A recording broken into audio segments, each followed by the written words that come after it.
میں بچپن سے ہی غضب کی حسین تھی مگر بہت ہی سادہ مزاج کی تھی۔ کبھی اپنے حسن کا اندازہ نہ کر پائی، نہ دوسروں کی تعریف کرنے پر اترائی، بس ایک کان سے سن کر دوسرے سے نکال دیتی تھی، کیونکہ مجھے اس طرح کی باتوں میں بالکل کشش محسوس نہ ہوتی تھی۔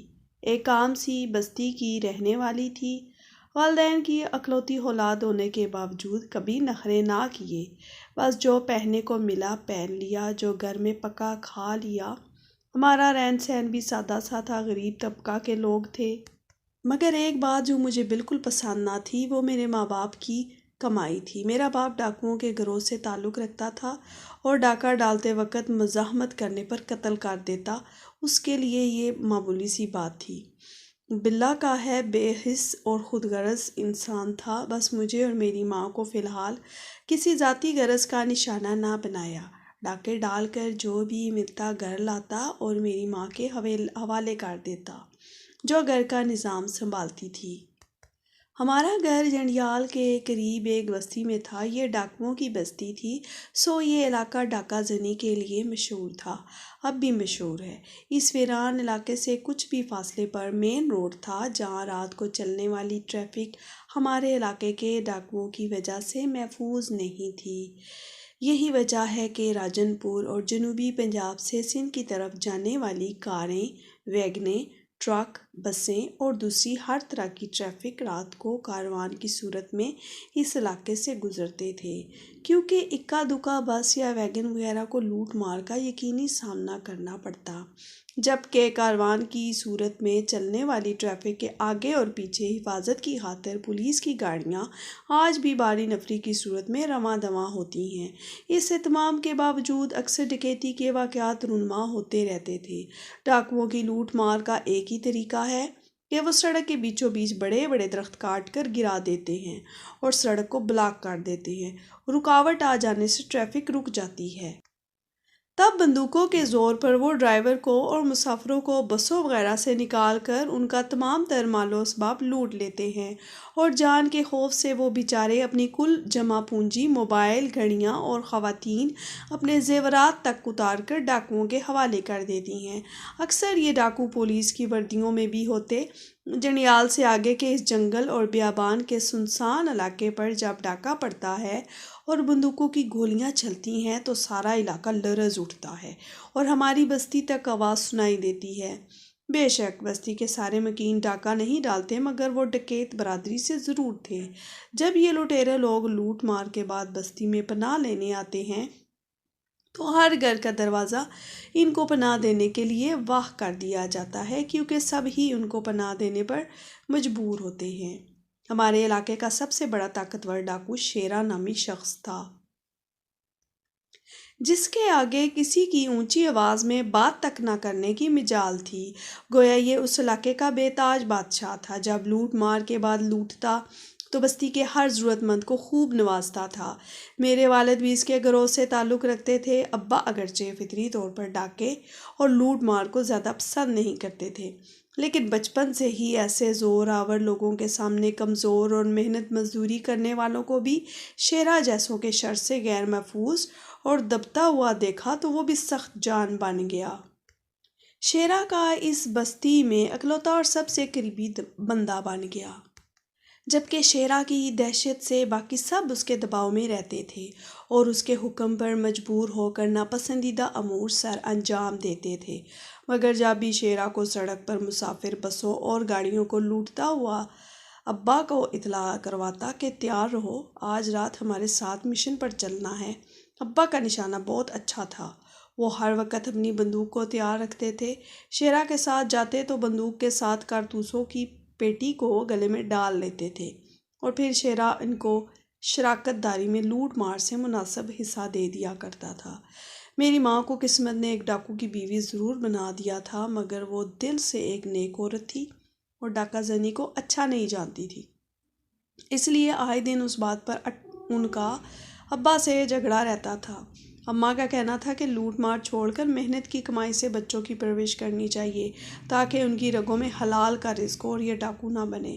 جب شیرا کا ابا سے لوٹے ہوئے مال کے بٹوارے پر جھگڑا ہوا تو غصے میں میرے باپ نے پولیس کو مخبری کر دی۔ کہ اس نے لوٹ مار سے حاصل کردہ مال کہاں چھپا رکھا ہے۔ شیرا کا ٹھکانہ ہماری بستی نہ تھی، وہ کہیں آگے جنگل میں قیام رکھتا تھا اور لوٹ کا مال بھی وہیں چھپا کر رکھتا تھا، جس کی خبر صرف میرے باپ کو تھی۔ جب پولیس نے ریڈ کی تو شیرا اس روز وہاں موجود نہ تھا، مگر اس کے ٹھکانے سے اس کے 2 ساتھی اور مال برآمد ہو گیا۔ کافی عرصہ وہ غائب رہا۔ بالآخر ایک دن اس نے ابا کو آ لیا، کیونکہ اس کو بخوبی اندازہ تھا کہ ابا نے ہی اس کے بارے میں پولیس کو بتایا تھا۔ اب وہ ابا کے خون کا پیاسا تھا، سو ایک رات ہمارے گھر کی دیوار پھاند کر اندر آ گیا، مگر قسمت سے اس وقت ابا دوسرے گاؤں گیا ہوا تھا۔ گھر میں اور میری اماں موجود تھے۔ شیرا نے اماں کو تو کچھ نہ کہا، کیونکہ جانتا تھا کہ وہ اپنے خاوند کو ڈاکہ زنی سے روکتی تھی اور ایک بے ضرر خاتون تھی۔ اس کو اپنی جوان سال لڑکی کی عزت کا خیال تھا۔ بھابی سچ سچ بتا، خادم کہاں ہے؟ اس نے سوال کیا۔ بھائی مجھ کو کچھ نہیں معلوم وہ کہاں ہے، اپنے چچا کی تدفین میں شرکت کا کہہ کر گیا ہے۔ تب بھی اس کی نگاہ مجھ پر پڑی۔ میں بے خبر سو رہی تھی، اس کی کڑک آواز سن کر میں جاگ گئی اور خواب دیدہ آنکھوں سے اس کو تکنے لگی۔ وہ فوراً اس کے ذہن میں ایک صفاق خیال لپکا۔ اس نے کہا، خادم اپنی بیٹی ابرش سے بہت پیار کرتا ہے، کیوں نہ میں آج ابرش کو ہی ختم کر دوں، تاکہ جب وہ گھر آئے اور یہ جانے کہ بیٹی مر گئی ہے تو عمر بھر روتا رہے۔ اس طرح مجھ کو مارنے کے ارادے سے آگے بڑھا۔ میں نے خواب بیدہ آنکھوں کھول کر اس کو دیکھا۔ نیند کا خمار آنکھوں پر چھایا ہوا تھا۔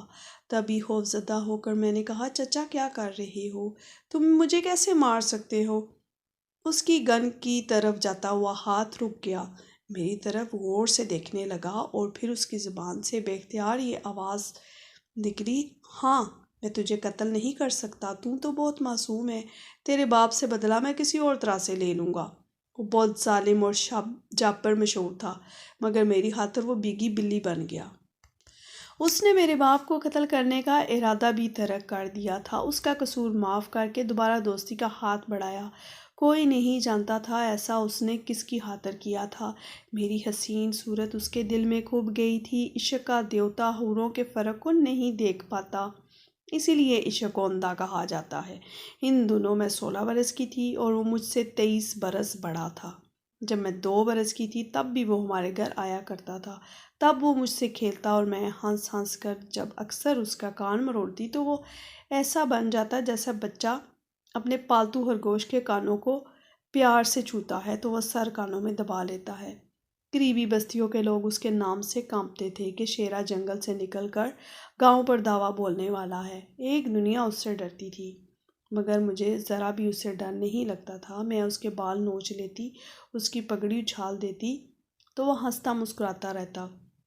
یہ تو میرا بچپن تھا، لیکن 13 برس بعد آج یہ اتنی حیرت انگیز بات تھی کہ شیرا جیسے سفاک لٹیرے کا دل نازک سی لڑکی پر آ گیا تھا، اور وہ بھی اس دشمن کی بیٹی جس نے اس کے خلاف پولیس کو بتایا تھا۔ میری محبت میں ایسا گرفتار ہوا کہ اب وہ میرے باپ کو بھی کچھ نہ کہہ سکتا تھا۔ انہی دنوں ابا کو ایک بیوہ سے عشق ہو گیا۔ اس عورت کے بھائی نے یہ شرط رکھی کہ اگر تم اپنی بیٹی ابرش کا رشتہ مجھے دے دو تو میں تمہیں اپنی بہن کا نکاح تم سے کرنے پر تیار ہو جاؤں گا۔ ابا کا یہ بڑھاپے کا عشق تھا، اور بڑھاپے کا عشق خطرناک ہوتا ہے۔ والد نے شرط مان کر میرے بیاہ کی تیاری شروع کر دی۔ جب شیرا کو یہ بات پتہ چلی تو وہ غضبناک ہو گیا۔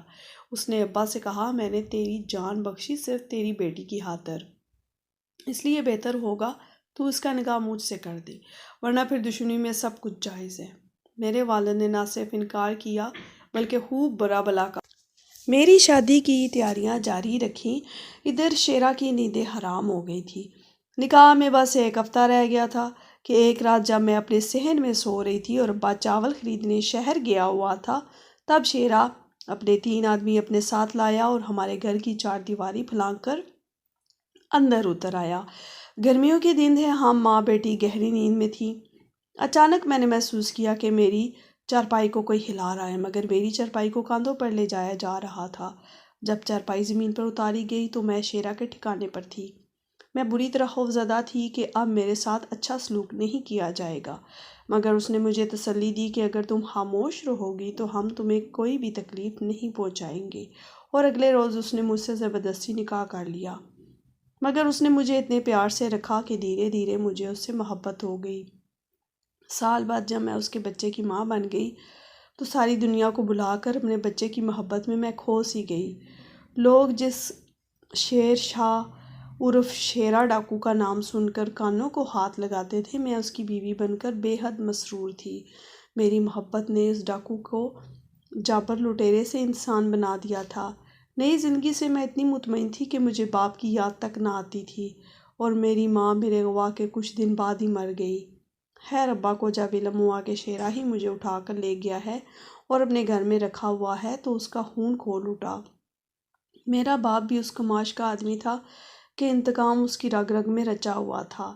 ایک اور صدمہ اس کو یہ تھا کہ وہ اپنی محبوبہ نہ حاصل کر سکا تھا، جس کے بدلے میں وہ میرا سودا کر رہا تھا۔ ابا دن رات ایک ہی خواب میں تھا کہ کس طرح وہ شیرا کو ٹھکانے لگا دے اور مجھے واپس گھر لے آئے تاکہ میرے بدلے میں وہ من چاہی عورت سے بیاہ رچا سکے۔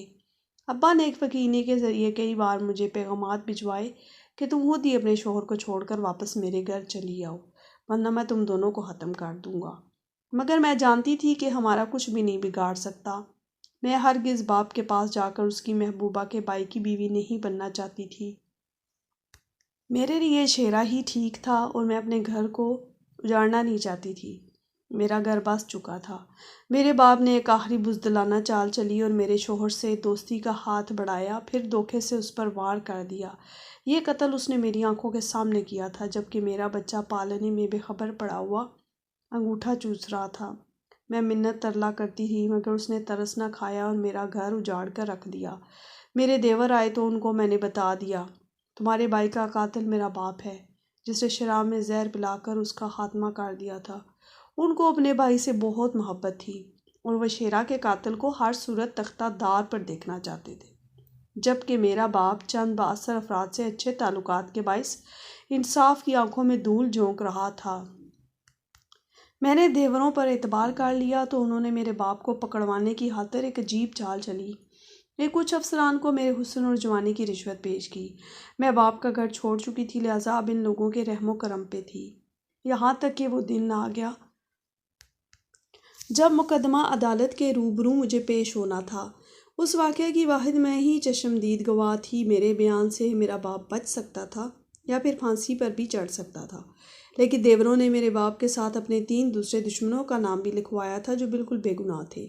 اب تک میں اپنے دیوروں کی مرضی کے مطابق بیان دیتی آئی تھی، مگر جب عدالت عالیہ پہنچی تو میں نے ایسا بیان دیا جس سے میرا باپ ہی نہیں، دوسرے ملزم بھی اس کیس میں ناجائز ملوث تھے، بری ہو گئے۔ دراصل میں ان بے گناہوں کو بھی بری کروانا چاہتی تھی، اور باپ کی جان بچا کر میں یہ سمجھ رہی تھی کہ میں نے اس پر بڑا احسان کیا، مگر رہائی ملتے ہی اس نے مجھے مجبور کرنا شروع کر دیا کہ میں اپنے بیٹے کو دیوروں کے سپرد کر کے آ جاؤں، اس کا کہا مان لوں اور اس کی معشوقہ کے بڈھے بھائی کے منکوحہ بن جاؤں۔ وہ ہر حال میں مجھے قربانی کا بکرا بنانا چاہتا تھا۔ جب میں نے مطالبہ ماننے سے انکار کر دیا تو ابا نے میرے معصوم بچے کو مجھ سے جدا کر کے نہ جانے کس کے سپرد کر دیا۔ میں اپنے لختے جگر کی یاد میں رو رو کر دیوانی ہو رہی تھی، لیکن ابا پر واضح کر دیا کہ کسی صورت میں دوسری شادی نہیں کروں گی، کیونکہ مجھے شیرا سے آج بھی اتنی محبت تھی جتنی کہ اس کی زندگی میں تھی۔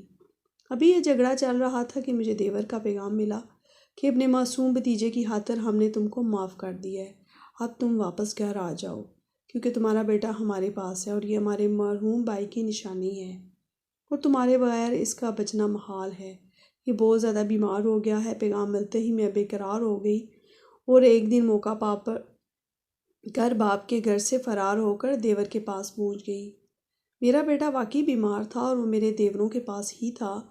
میرے باپ نے خود ان کو اس شرط پر دیا تھا کہ وہ میرا پیچھا چھوڑ دیں گے۔ دیوروں نے معافی کا وعدہ تو کیا، مگر انہوں نے مجھے معاف نہیں کیا۔ بولے، تم نے ہماری نافرمانی کی اور باپ کے حق میں بیان دیا، اس کی جان بچائی، جبکہ وہ ہمارے بھائی کا قاتل ہے۔ اب تو تمہارے باپ کا سر قلم کریں گے یا پھر تم کو ہمارے بھائی کا خون بہا ادا کرنا ہوگا۔ ہم جس سے چاہیں تمہارا نکاح کر دیں، تمہیں انکار نہیں کرنا ہے۔ کوئی چارہ نہ دیکھ کر میں نے ان کی بات مان لی۔ میں اپنے بچے کی خاطر ایک دیور سے نکاح کر لیا، کیونکہ میرے دیوروں کی یہ خواہش تھی۔ اگرچہ میں یہ نکاح نہیں کرنا چاہتی تھی، مگر ڈاکوؤں سے ٹکر لینے کی سکت مجھ میں نہیں تھی۔ اپنے بیٹے کو بھی ان لوگوں کی تحویل میں نہیں دینا چاہتی تھی جو کہ جانے مانے ڈاکو تھے، لیکن دوسرا کوئی چارہ بھی نہ تھا۔ میرا میری کوئی پناہ نہ تھی، کوئی صاحبان نہ تھا۔ بس جب تک وہ شخص زندہ رہا میں اس کی منقوہ بن کر رہی۔ اس کی وفات کے بعد میں آزاد ہو گئی۔ اب میرا بیٹا بڑا ہو گیا تھا جو میرا تحفظ کر سکتا تھا۔ اس کے ساتھ ہی دیور کے 3 بیٹے تھے، جوان ہو گئے تھے، جو اس کی پہلی مرحومہ بیوی سے تھے، مگر میں نے ماں بن کر ان کو پروان چڑھایا تھا۔ وہ ڈاکوؤں کے خاندان میں پیدا ہوئے، مگر ڈکیتی کو شعار نہ بنایا، بلکہ کھیتی باڑی کرتے مجھ سے بہت محبت کرتے تھے۔ ان کی موجودگی میں کسی کی جرأت نہ تھی کہ میری طرف انگلی بھی اٹھا سکے۔ آج میں خوش و خرم زندگی گزار رہی ہوں۔ اللہ تعالیٰ نے مجھے اتنی قربانیوں اور صبر کا کتنا میٹھا پھل دیا ہے، جبکہ والد کا اپنا بھی کسی کے ہاتھوں قتل ہو گیا۔ سچ ہے، برائی کا انجام برا ہوتا ہے۔ ہائے، آج میرے بچے محنت اور مزدوری کر کے اپنا پیٹ پالتے ہیں اور رزق حلال کماتے ہیں۔ امید ہے آپ کو کہانی پسند آئی ہوگی۔ اس چینل کو سبسکرائب کیجیے، لائک اور شیئر کیجیے۔